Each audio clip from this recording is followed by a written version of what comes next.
Morning আমার প্রিয় বন্ধুরা, সবাই কেমন আছো? আশা করি যে যেখানে আছো ভালো আছো, সুস্থ আছো। আমিও বেশ ভালো আছি। আজকে আবার একটা নতুন ব্লগ নিয়ে হাজির হয়ে গেলাম তোমাদের কাছে।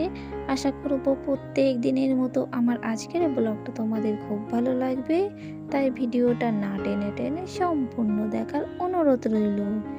তো বন্ধুরা দেখো, আজকের এই ব্লগটা এই যে আমি সকাল থেকে শুরু করছি। সকালে ঘুম থেকে উঠে থালা বাসন মেজে নিয়েছি, ঝাঁট দিয়ে নিয়েছি, বিছানাটা গড়িয়ে নিয়েছি। তারপরে আমি এখন দুধটা ফুটিয়ে নিয়ে লাচ্চাটা ভিজিয়ে নিয়েছিলাম।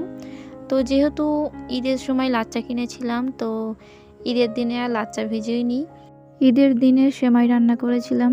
সেমাইটা রান্না করে নিয়ে তারপরে আমি মায়ের বাড়ি চলে গিয়েছিলাম, আর লাচ্চাটা ভিজানো হয়নি, তো লাচ্চা ছিল আজকের ভিজিয়ে নিলাম।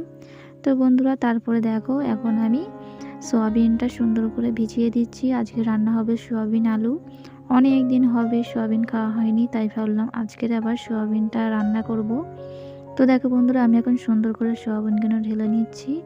আর সোয়াবিনগুলো সুন্দর করে ভিজাতে দেব, একটু আগে দিচ্ছি কারণ রান্না করব একটু পরেই, সেই কারণে আমি এখন সুন্দর করে সোয়াবিনটা ভিজে দিয়ে দিচ্ছি। আর সোয়াবিন খেতে আমার তো বেশ ভালো লাগে, তোমাদের বলেছি আমি ভিডিওতে। তো যাই হোক বন্ধুরা, আমি এখন সোয়াবিনে এখন সুন্দর করে জলটা দিয়ে দিচ্ছি।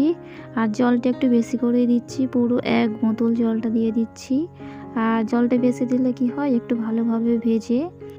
তো যাই হোক, যে সমস্ত নতুন বন্ধুরা ভিডিওটা দেখছো, যদি ভালো লাগে তাহলে লাইক কমেন্ট করে দেবে। আর যদি খুব ভালো লাগে তাহলে আমার চ্যানেলটি সাবস্ক্রাইব করে আমার পাশে থেকে যাবে। আর যে সমস্ত আমার পুরাতন বন্ধুরা তোমরা ভিডিওটা দেখছো, তোমরা লাইক কমেন্ট করতে কিন্তু একদম ভুলবে না। তো যাই হোক বন্ধুরা, এদিকে আমি সোয়াবিনটা সুন্দর করে ভিজাতে দিয়ে দিলাম। তারপরে আমি ওদিকে আলুটাও কেটে নিয়েছিলাম অফ ক্যামেরায়। তো দেখো বন্ধুরা, সোয়াবিনে আমি ছোট ছোট করে আলুটা কেটে নিয়েছি। আর সোয়াবিনে একটু ছোট ছোট করে আলু কাটবে, তাহলে খেতে অনেক মজা লাগবে। আর আলুটা যখন সোয়াবিনের সঙ্গে ভেঙে ভেঙে যাবে, তখন ঝোলটা গাঢ় হয়ে যাবে, তখন অনেক সুন্দর লাগবে খেতে। তো সেই কারণে আমি আলুটা ছোট ছোট করে কেটেছি।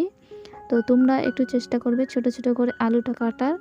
তো বন্ধুরা তারপর দেখো, এই যে আমি সুন্দর করে টমেটো কেটে নিয়েছি, পেঁয়াজ কেটে নিয়েছি, আর নিয়েছি আদা রসুন সুন্দর করে বেটে নিয়েছি। তো বন্ধুরা, সোয়াবিনে টমেটো ছাড়া একদম ভালো লাগে না আমার, তো সেই কারণে টমেটোটা আমি সুন্দর করে কেটে নিয়েছি। আর সোয়াবিনে আদা রসুনটা দিলে আমার কাছে বেশি ভালো লাগে, টেস্ট লাগে। তো সব রকম মশলা দিয়ে সোয়াবিনটা রান্না করলে খেতে অনেক মজা লাগে। তো দেখো বন্ধুরা, এদিকে আমার সুন্দর করে সোয়াবিনটা ভিজানো হয়ে গেছে। তো দেখো বন্ধুরা, আমি দেখাচ্ছি কতটা ভিজেছে। তো দেখো বন্ধুরা, একদম ভেতর থেকে ফেনাটা বেরিয়ে পড়েছে। তো দেখেই বুঝতে পারছো বন্ধুরা, কতটা ভিজে গেছে। তো যাই হোক বন্ধুরা, সুন্দর করে সোয়াবিনটা ভিজে গেছে। আমি তারপরে এখন রান্নাটা চাপিয়ে দেবো। তো তোমাদের সাথে আজকে রান্নাটাও শেয়ার করব, তোমরা সবাই সাথেই থাকো, তাহলে দেখতে পাবে। তো যাই হোক বন্ধুরা, সুন্দর করে সোয়াবিনটা এখন ভিজানো হয়ে গেছে। তারপর আমি রান্নার দিকে চলে যাচ্ছি। তো দেখো, এই যে সুন্দর করে এখন আমি আলুটা ভেজে নিচ্ছি। আলুতে একটু আমি হলুদ দিয়েছি, আর একটু লবণ দিয়েছি, আর তেল দিয়ে সুন্দর করে এখন আলুটা আমি সুন্দর করে ভেজে নিচ্ছি। তোমরা যখন সয়াবিন রান্না করবে তখন আলুটা সুন্দর করে ভেজে নেবে, সয়াবিনটাও সুন্দর করে ভেজে রান্না করবে, তাহলে দেখবে খেতে অনেক মজা লাগবে। তো যাই হোক বন্ধুরা, আমি এখন সুন্দর করে সয়াবিনটা ভেজে নিচ্ছি। আলুটা আমি আগে ভেজে নিয়েছি, তারপরে এখন আমি সয়াবিনটা ভেজে নিচ্ছি। আর সমস্ত জিনিসটা ভেজে রান্না করলে দেখবে খেতে অনেক মজা লাগে। তো যাই হোক বন্ধুরা, তারপরে আমি সুন্দর করে ভেজে নিয়ে তারপরে আমি কিছু রসুন, তারপরে আদা, পেঁয়াজ, তারপরে টমেটো, তেল দিয়ে সুন্দর করে আমি এখন মশলাটা কষে নিচ্ছি। ঝালের গুঁড়া দিয়েছি কিছুটা, হলুদ দিয়েছি, লবণ দিয়েছি, দিয়ে সুন্দর করে আমি এখন মশলাটা কষে নিয়েছি। কষে নিয়ে তারপরে এখন টমেটোটা দিয়ে দিচ্ছি। তো দেখো বন্ধুরা, টমেটোটা দিয়েছি। আর এরকম করে সয়াবিনটা রান্না করবে, দেখবে খেতে অনেক মজা লাগবে। অনেকজন বিভিন্ন রকমের মতো করে রান্না করে, তো আমি এরকম করে রান্না করি। তোমরা একবার অবশ্যই ট্রাই করে দেখবে, খেতে অনেক মজা লাগবে। তো যাই হোক বন্ধুরা, দেখো সুন্দর করে আমি এখন মশলাটা প্রথমে কষিয়ে নিয়েছি। কষিয়ে নিয়ে তারপরে এখন আমি ওই যে ভাজা আলু আর ভাজা সোয়াবিন করে রেখেছিলাম, ওটা আমি এখন দিয়ে দিলাম। দিয়ে এখন সুন্দর করে নেড়ে নিচ্ছি। তো বন্ধুরা, অনেকক্ষণ নেড়েছি, নাড়তে নাড়তে একদম শুকনো হয়ে গেছে। তো তারপরে আমি এখন সুন্দর করে জল দিয়ে ঝোল ঝোল করে রান্নাটা করে নেব। তো বন্ধুরা দেখো সুন্দর করে কষে নিয়েছি। তারপরে আমি এখন জলটা দিয়ে তারপরে আমি কিছুটা জিরে মরিচ দেবো। জিরে মরিচ বলতে জিরার গুঁড়ো।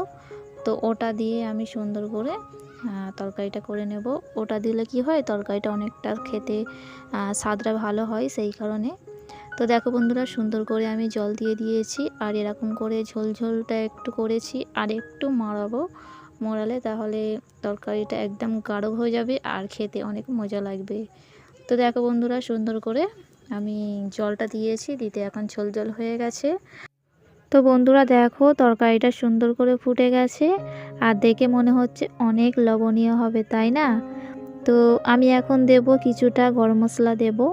গরম মশলা দিলে এটা খেতে আরও সুন্দর লাগে, আর কোনো গ্যাস থাকে না, আর একদম মাংসের মতো খেতে লাগবে। যেমন মাংসে যেমন সমস্ত মশলাগুলো দেয়া হয়, আমি সমস্ত মশলাগুলো সোয়াবিনে দিয়েছি, আর এটা খেতে একদম মাংসের মতো লাগবে, সেই কারণে। তো দেখো বন্ধুরা আমি সুন্দর করে একদম জোসটা আমি একদম ঝোলটা কমিয়ে নিয়েছিলাম। আর দেখো বন্ধুরা কত সুন্দর হয়েছে, এটা খেতে অনেক সুন্দর হয়েছিল। আর আলুগুলো আমি একটু ভেঙে ভেঙে দিয়েছিলাম, ছোট ছোট করে যেহেতু কেটেছিলাম। তো দেখো বন্ধুরা সুন্দর করে আমি সোয়াবিনের তরকারিটা করে নিয়েছি। আমার আজকের সোয়াবিনের রেসিপিটা কেমন হয়েছে তোমরা সবাই কমেন্ট করে জানাবে। তো বন্ধুরা আজকের ভিডিওটা আমি এখানেই শেষ করছি।